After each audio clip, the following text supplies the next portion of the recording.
বন্ধুরা আবার হাজির হয়ে গেলাম তোমাদের কাছে একটা ইলিশ মাছের রেসিপি নিয়ে। এখন বাজারে বেশ ভালো ইলিশ মাছ পাওয়া যায়। আমি পুরো ইলিশ মাছটা এখানে নিইনি, কিছুটা পিস এখানে নিয়েছি, এখানে 9টা পিস নিয়েছি।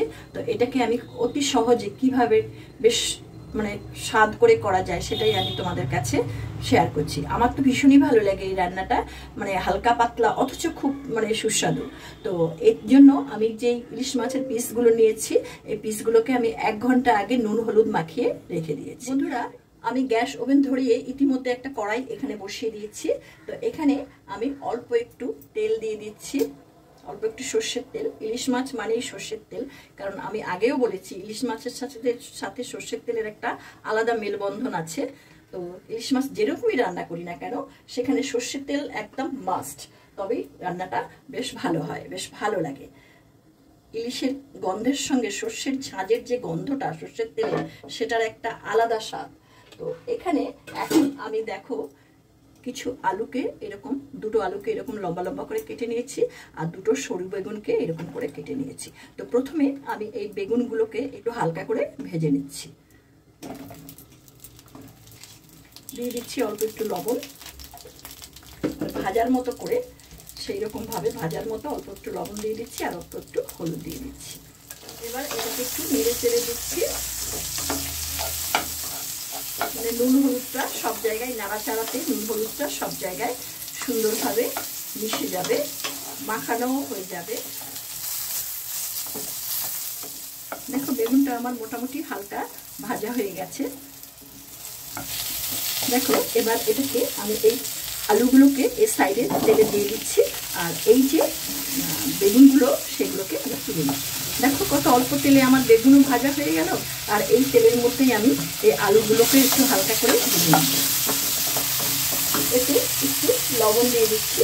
লবণ দিয়ে দিলে নরম হতে আমার খুব সুবিধে হয়। যে কোনো রান্নায় লবণ দিয়ে দিলে লবণটা নরম করতে সহায়তা করে। আর তাতে দিয়ে দিচ্ছি খুব অল্প একটু হলুদ।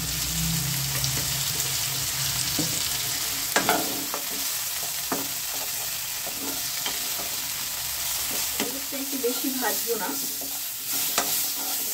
এবার আলুটাকে নামিয়ে নিচ্ছি।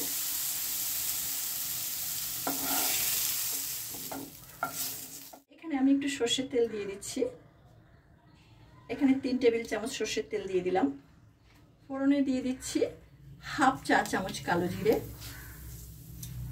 ফোড়নটা আমার একটু ভাজা হবে। ফোড়নটা ভাজা হলে, কালো জিরেটা যদি ভাজা হয় তাহলে এই কালো জিরের গন্ধটা রান্নায় ওঠে এবং সেটা খুব ভালো লাগে। সর্ষের তেলের সঙ্গে ইলিশ মাছ, কালো জিরে, কাঁচা লঙ্কা এর যে গন্ধটা, সেই গন্ধটাই কিন্তু ইলিশ মাছের স্বাদটাকে আরো বেশি বাড়িয়ে তোলে। দেখো তেলটা আমার পুরো গরম হয়নি, একটু ফেনা ফেনা রয়েছে। ইলিশ মাছ রান্না করার সময় তেল একদম পুরো ধোয়া ওঠা তেলে না দেওয়াই ভালো, তাহলে ইলিশ মাছ একটু কাঁচা কাঁচা তেলের গন্ধ থাকলে ভালো লাগে। এবার এই যে আমি এই মাছগুলো এক এক করে এখানটায় সাজিয়ে দিয়ে দিচ্ছি।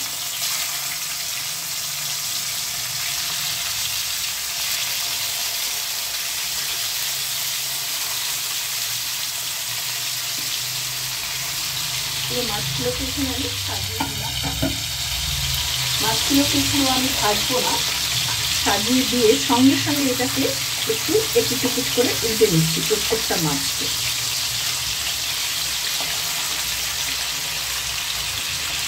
মাছ যদি ভাজা হয় ইলিশ মাছ তাহলে শক্ত হয়ে যাবে, ঝোলে সেটা খেতে ভালো লাগবে না। ইলিশ মাছের যে তেলের যে সফটনেস থাকে, যে সেইটা পাওয়া যাবে না।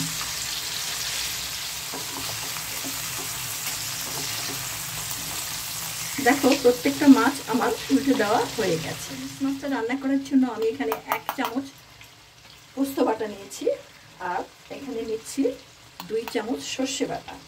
এই সর্ষে বাটার সঙ্গে আমার একটু কাঁচা লঙ্কা দেওয়া আছে। এবার এটাকে একটু, এর সঙ্গে আমি আবার দিয়ে দিচ্ছি একটু হলুদ, দিয়ে দিচ্ছি 1 চা চামচ হলুদ। এটাকে আমি জলে গুলে এবার এই রান্নাতে ব্যবহার করব। এটাকে গুলে নিয়েছি, এবার আমি এটা এখানে দিয়ে দিচ্ছি।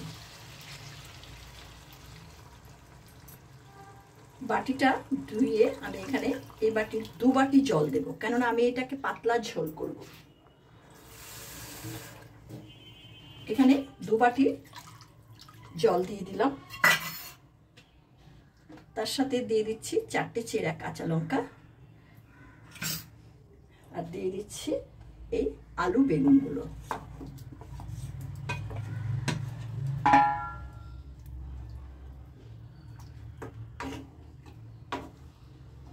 একটু নেড়ে ছেড়ে দিলাম, নেড়ে ছেড়ে দিয়ে এটাকে আমি আবার 2 মিনিট একটু চাপা দিয়ে দিচ্ছি। এখানে লবণ দিচ্ছি না, আমি যখন নুন হলুদ মাখিয়ে রেখেছি সেই অনুযায়ী লবণ দিয়েছি। একটু ফুটে নিয়ে আমি একটু দেখে নেব, টেস্ট করে দেখে নেব লবণটা ঠিক আছে কিনা, পরে তাহলে লাগলে দেব। ঢাকনাটা তুলে নিচ্ছি বন্ধুরা। দেখুন ঝোলটা আমার বেশ সুন্দর ফুটতে শুরু করেছে, মাছগুলো বেশ ভালো সিদ্ধ হচ্ছে।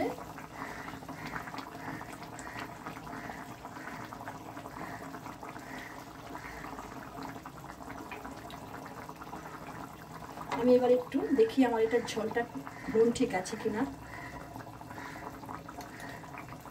একদম ঠিকঠাক লবণ আছে, আর লবণ দিতে হবে না। আমি এতে সব মিলিয়ে 1.5 চামচ লবণ দিয়েছিলাম, সেটা আমি তোমাদেরকে বলে দিলাম।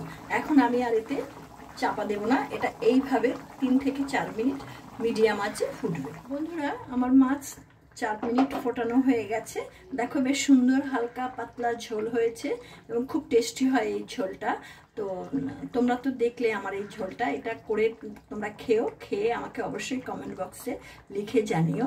যদি তোমাদের এই ভিডিওটা ভালো লেগে থাকে তাহলে আমার এই ভিডিওটাকে লাইক কমেন্ট শেয়ার অবশ্যই করবে। আর যে সমস্ত বন্ধুরা আমার চ্যানেলটিতে নতুন, আমার চ্যানেলটিকে এখনো পর্যন্ত সাবস্ক্রাইব করনি, তারা আমার চ্যানেলটিকে সাবস্ক্রাইব করে বেল আইকনের অল অপশনটি তোমরা প্রেস করবে, তাহলে আমার পরবর্তী সমস্ত নোটিফিকেশনস তোমাদের কাছে সবার আগে চলে যাবে। তো এইবার আমি এটাকে নামিয়ে নিচ্ছি বন্ধুরা। আর তোমাদের কাছে অনুরোধ রইল তোমরা অবশ্যই এইভাবে একবার করে খাবে। দেখো আমি এটাকে নামিয়ে নিয়েছি। এবার দেখো এখানে আমার এটা বেশ সুন্দর হয়েছে, মাছটা বেশ সুন্দর ছিল এবং বেশ ভালো তেলও এর মধ্যে রয়েছে। তো এখন একটু কাঁচা সর্ষের তেল আমি এর মধ্যে 1 টেবিল চামচ উপর থেকে ছড়িয়ে দিচ্ছি, তাহলে আমার গন্ধটাও বেশ ভালো হবে, মাছের খুব ভালো লাগবে খেতে। তোমরা এটা করো, এই কাঁচা সর্ষের তেলটাই এর স্বাদটা অনেকটা বাড়িয়ে দেবে। এবার এটাকে আমি একটু হালকা করে একটু নেড়ে দিচ্ছি যাতে সর্ষের তেলটা সব জায়গায় হয়। এবার সর্ষের তেলটা দিয়ে এটাকে আমি পুরো চাপা দিয়ে রেখে দেবো যাতে সর্ষের তেলের গন্ধটা বেরিয়ে না যায়। তোমরা তো দেখলে আমি এটাকে কিভাবে করলাম। এই ভিডিওটা দেখার জন্য তোমাদেরকে অসংখ্য ধন্যবাদ। তোমাদের সঙ্গে আমার আবার কথা হবে নতুন কোনো ভিডিও নিয়ে। তোমরা ভালো থেকো, সুস্থ থেকো, ধন্যবাদ।